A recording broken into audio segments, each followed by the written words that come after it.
Niewątpliwie było to dzieciństwo, ale to w wypadku w ogóle większości ludzi, kiedy się starzeją i stają dojrzali mocno, to wracają do tych lat dzieciństwa, bo te lata się stają coraz bardziej odległe i w tych latach, tych wspomnieniach kryją się ich rodzice, jakieś takie chwile szczęścia, więc im starszy był dziadek, tym częściej wracał do tych drobnych rytuałów życia domowego, rodziny Greengrass.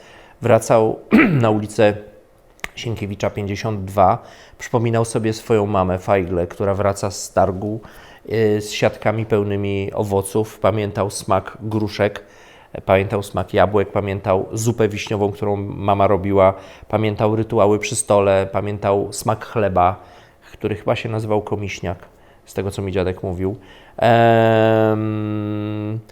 Pamiętał zabawy na podwórku. To ciekawe, że nie mówił aż tak dużo o czasach studenckich w Warszawie na Politechnice, ale mówił o Kielcach głównie. Jego ukochanym miejscem, zresztą razem z babcią Felą, to była Karczówka.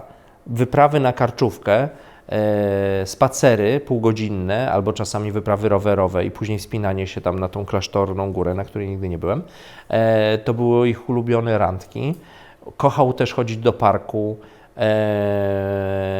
tego waszego dużego, starego parku. Bardzo mówił często o przyrodzie, która otaczała te Kielce, kiedy jeszcze nie były takie rozbudowane, nie rozlewały się. Mówili o rzekach, rzeczkach, mówili o rzece Słowik, nie wiem gdzie jest rzeka Słowik, ale pewnie gdzieś jest, gdzie lubili po prostu w soboty, niedzielę jeździć sobie na rowerach i kąpać się w ciepłe dni. To był ich mały raj. Kielce to były ich, pomijając te wszystkie aspekty związane z przykrościami, które się czasem pojawiały, a czasami w ogóle o tym zapominali, prawda? No bo jest piękny dzień, słońce, zjedliśmy śniadanie, zaraz się zobaczymy z przyjaciółmi albo z dziewczyną i idziemy sobie na spacer. Oni kochali Kielce. Tym bardziej bolesne jest to, że tej rodzinie nie dane było za sprawą przede wszystkim nazizmu pozostać tu, prawda? Oni tutaj zbudowali bardzo szczęśliwe życie.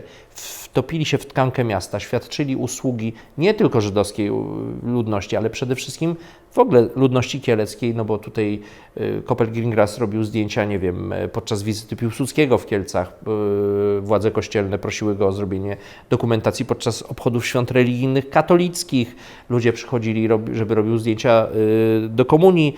Tutaj odwiedziła w zakładzie Moderne Kopla Greengrassa, nie wiem czy wiecie, mama Jana Pawła II i zrobiła sobie zdjęcie, które potrzebowała do dokumentów. Także po prostu on uprawiał swój zawód, pasję, tata Juliana. Jego biznes się rozwijał, założył tu fabryczkę i nagle to wszystko runęło, zostało przecięte, odebrane im.